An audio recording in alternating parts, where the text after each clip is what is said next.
Rohit Sharma unfit नहीं है, fit है। और मैं बता दूं, नरेंद्र मोदी जी के कप्तानी में ही आप देखिएगा भारत विश्व का चैंपियनशिप ट्रॉफी जीतेगी। 7 करोड़ रुपए का गोभी गमले में उगाया था, गमले में। और शंकर अय्यर जी कहते हैं कि मैं मुंबई के एयरपोर्ट में देख रहा था, चुपके गाड़ियां आ रही थी आरबीआई की और हिंदुस्तान के सोने को एयर इंडिया के एयरबस में लोड किया जा रहा था। कि हमारे राहुल जी ने थोड़े दिन पहले, कल ही उन्होंने कहा कि वोटर लिस्ट में गड़बड़ी है। अभी अरविंद सावंत जी भी बोल रहे थे कि वोटर लिस्ट में गड़बड़ी। धन्यवाद सभापति महोदया, आपने मुझे सप्लीमेंट्री डिमांड फॉर ग्रांट्स का समर्थन के लिए बोलने का मौका दिया। माननीय प्रधानमंत्री श्री नरेंद्र मोदी जी की दूरदर्शी नेतृत्व यह सुनिश्चित करती है कि जो भी हम खर्च कर रहे हैं उसका हर एक रुपया अर्थव्यवस्था को मजबूत करने के लिए, नागरिकों को सशक्त करने के लिए और एक सशक्त भारत के निर्माण के लिए ही खर्च होता है, उसका योगदान होता है। आज जो अतिरिक्त धनराशि मांगी गई है वह सिर्फ कागजों पर कुछ आंकड़ों का लेखा जोखा नहीं है, वो भविष्य के भारत के निर्माण का मानचित्र है। पीएम गति शक्ति हो, पीएम किसान योजना हो, राष्ट्र की सुरक्षा को सशक्त बनाना हो, यह सभी व्यय भारत के प्रगति के लिए अत्यंत आवश्यक है। कुछ विपक्षी दलों ने अभी विषय उठाया, फिस्कल डिसिप्लिन को लेकर। अभी मैं माननीय प्रेमचंद्रन जी को सुन रहा था, वित्तीय अनुशासन को लेकर प्रश्न उठाया। मैं याद दिलाना चाहूंगा, I would like to remind them that there was a period during the rule of the UPA when recklessly they had burdened the economy with unplanned spending, अनियोजित खर्चे and policy paralysis. In contrast, in our government, our term, under Modi ji, every rupee that flies out of the coffer of the exchequer is under the guidance, under the radar of ATC. ATC meaning not air traffic control, ATC meaning A for accountability, T for transparency and C for clear vision of development. During the UPA regime, सभापति महोदया, 2004 से 2014 के दौरान आपको जान के आश्चर्य होगा, 94,060 करोड़ रुपए की बजट राशि, जो कि लगभग 14 विभाग, सामाजिक विभाग और ग्रामीण विकास मंत्रालयों से संबंधित थी, वह खर्च नहीं हो पाई थी 10 वर्षों में। यह बजट का लगभग 6.4% हिस्सा उस समय खर्च नहीं कर पाई थी यूपीए की सरकार। मैं कृषि क्षेत्र का उदाहरण एक देता हूं। 2013-14 में कृषि का बजट यूपीए के समय में 27,663 करोड़ था। अब वह 5 गुना बढ़ करके 1,37,756 करोड़ हुआ है। फर्टिलाइजर की जो उर्वरक की जो सब्सिडी है वह भी 5 गुना बढ़ा है। अभी हाल फिलहाल में बिहार के भागलपुर से 19वां प्रधानमंत्री किसान सम्मान निधि में लगभग 10 करोड़ किसानों के लिए 22,000 करोड़ रुपए प्रधानमंत्री जी ने रिलीज किया। मैं याद दिलाना चाहूंगा कि एक उस समय की कहानी थी जिस समय कर्ज माफी की बात कांग्रेस पार्टी करती थी। एक मंत्री थे, उनके ट्रेजरी बेंच में उस समय बैठते थे, मैं उनका नाम नहीं लूंगा, बहुत बड़े मंत्री थे। उन्होंने आईटी एग्जेम्पशन के लिए, इनकम टैक्स एग्जेम्पशन के लिए, मैं कृषक हूं और मैं कृषि से भी अर्न करता हूं, 7 करोड़ रुपए का गोभी गमले में उगाया था। गमले में 7 करोड़ रुपए की गोभी उगी थी। सोचिए कैसे 7 करोड़ रुपए की गोभी उग सकती है गमले में, ये मुझे नहीं पता है। अब मैं 2 छोटे छोटे विषय हैं मगर बहुत मन के अंदर कहीं ना कहीं एक इम्प्रिंट छोड़ेगा, मैं उदाहरण देता हूं। गौरव गोगोई जी बैठे हुए हैं। गौरव गोगोई जी ने आज गोल्ड मोनेटाइजेशन के ऊपर बात की। मैं 2 हेडलाइंस लेके आया हूं। पहला हेडलाइन है इंडियन एक्सप्रेस का, मुंबई से जो छपा था, जुलाई 8, 1991 का हेडलाइन है और ये लिखा है शंकर अय्यर ने। हर कोई इसे सुने और पढ़े भी। Secret sale of gold by the Reserve Bank of India. 21,000 kg of metal airlifted to coded destination. एक समय था 1991 में राजीव गांधी ने और कांग्रेस पार्टी ने चंद्रशेखर जी की सरकार से हाथ खींच लिया था। उस समय लिक्विडिटी की अभाव थी, देश में एक त्राहिमाम की सिचुएशन बनी थी अर्थनीति में, और उस समय पहली बार हिंदुस्तान के ऊपर वो त्रासदी आई थी कि देश के सोना को 67 टन ऑफ गोल्ड इसको गिरवी रखा पड़ा था। और शंकर अय्यर जी कहते हैं कि मैं मुंबई के एयरपोर्ट में देख रहा था, चुपके चुपके गाड़ियां आ रही थी आरबीआई की और हिंदुस्तान के सोने को एयर इंडिया के एयर बस में लोड किया जा रहा था, हिंदुस्तान के बाहर भेजा जा रहा था।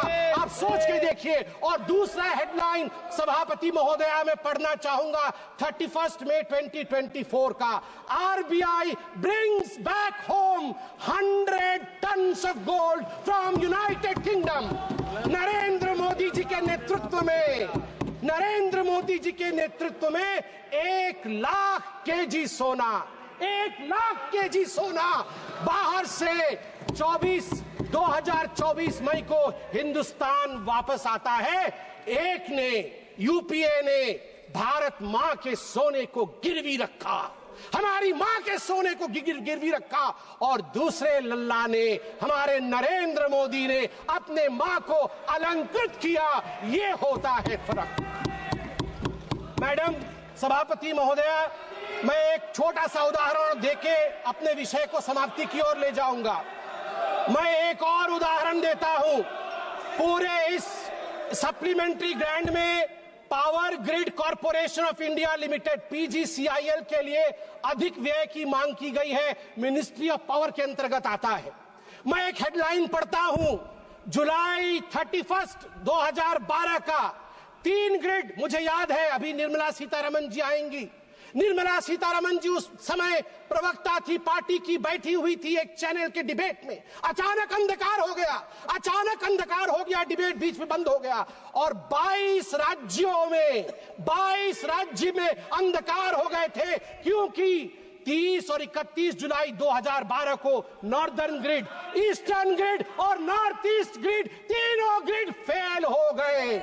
700 million people were plunged into darkness. 9% of the world population were plunged into darkness. TMC के लोग बैठे नहीं हैं। 200 मजदूर एक माइन के अंदर बंद हो गए। न जाने कितने लोगों ने जो वेंटिलेटर पे थे उनकी जान उनको गंवानी पड़ी थी। और आज दूसरा हेडलाइन में पढ़ता हूं टाइम्स ऑफ इंडिया का, जून 3, 2024, India's come a long way since 2012. Outage, world's largest, even 250 gigawatt isn't a problem for India now. मई 30, 2024 को अचानक भारत की जो पावर की रिक्वायरमेंट थी वो सारी रिकॉर्ड तोड़ देती है। 250 गीगावाट हो जाता है भारत की पावर की आवश्यकता, मगर हमारा ग्रिड टूटता नहीं है, फेल नहीं होता है। World's largest unified power grid, ये हमारे नरेंद्र मोदी जी ने देश को बना करके दिया है, इसलिए मैं इसका समर्थन करता हूं। अंत में, आज मणिपुर के विषय में बहुत कुछ बोला गया है। मैं बहुत दुख के साथ कहना पड़ता है मुझे कि यहां कहीं ना कहीं जहां एक एकता दिखना चाहिए उस एकता की कमी है। मैं कुछ आंकड़े रखना चाहूंगा और अपोजिशन के हमारे सदस्य, उनका अधिकार है कि वो इन आंकड़ों को मांगे और जाने भी, क्योंकि ये देश हम सबका है। इंटरनली डिस्प्लेस्ड पीपल, आईडीपी जिसको कहा जाता है, उनके लिए यहां प्रश्न उठना भी चाहिए। उनके लिए क्या किया गया? In response, the government has implemented a series of measures aimed at providing immediate relief, long-term rehabilitation, and economic stability for the internally displaced persons, IDPs. These initiatives are housing assistance first, prefabricated housing for 3,000 families to provide immediate shelter, 2,660 houses completed, 2,520 houses occupied, 340 houses will be completed by the end of the month. Financial aid of 1,000 rupees has been provided on 5 separate occasions, amounting to a total of 30 crore. An additional 27 crore has been released to support the housing reconstruction efforts in Manipur for those who are internally displaced. Relief camp operations have been sustained with an allocation of rupees 280 crore, ensuring essential services such as food and health care for affected families. A compensatory package of rupees 32 crore has been provided to farmers for those who suffered agricultural losses due to the conflict. माननीय सभापति महोदय, educational support के बारे में भी माननीय सदस्यों ने बात की. A total of 11,763 displaced students have been enrolled in various educational institutions. The government, schools and colleges have provided free admission.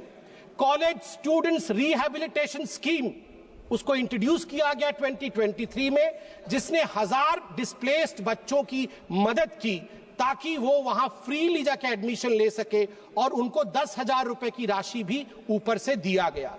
Employment और स्किल डेवलपमेंट डिस्प्लेस्ड लोगों के लिए 426 IDP led startups have received government support. ये startup के माध्यम से कई लोगों को नौकरी दी गई.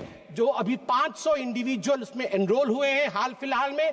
Cabin crew training in Delhi, जिसमें मैं धन्यवाद दूंगा air India, Indigo airlines, ministry of tourism को धन्यवाद दूंगा. उनके माध्यम से 500 बच्चे मणिपुर के जो डिस्प्लेस हुए थे उनको यहां प्लेस किया गया है. Free medical treatment has been provided to the IDPs at Jenims. और ठीक उसी प्रकार हमारी जो गर्भवती माताएं हैं इन रिलीफ कैंपों में, उनके लिए भी हर संवेदना के साथ पूरी तरह की प्रोविजन की गई है. अंत में महोदय, मैं बस अपने भाषण के अंत में यही कहना चाहूंगा कि हमारे राहुल जी ने थोड़े दिन पहले, कल ही उन्होंने कहा कि वोटर लिस्ट में गड़बड़ी है. अभी अरविंद सावंत जी भी बोल रहे थे कि वोटर लिस्ट में गड़बड़ी. वोटर लिस्ट में गड़बड़ी नहीं है, आपके डेवलपमेंट लिस्ट में गड़बड़ी थी. आपके डेवलपमेंट लिस्ट में गड़बड़ी थी, वोटर लिस्ट में गड़बड़ी नहीं है. अभी हमने बताया आपको, अगर वैसा डेवलपमेंट आपने किया होता तो आज आप वहां नहीं बैठे होते. दूसरी बात, ये कांग्रेस पार्टी कहती है कि रोहित शर्मा अनफिट है. रोहित शर्मा अनफिट नहीं है, फिट है. और मैं बता दूं, नरेंद्र मोदी जी के कप्तानी में ही आप देखिएगा भारत विश्व का चैंपियनशिप ट्रॉफी जीतेगी.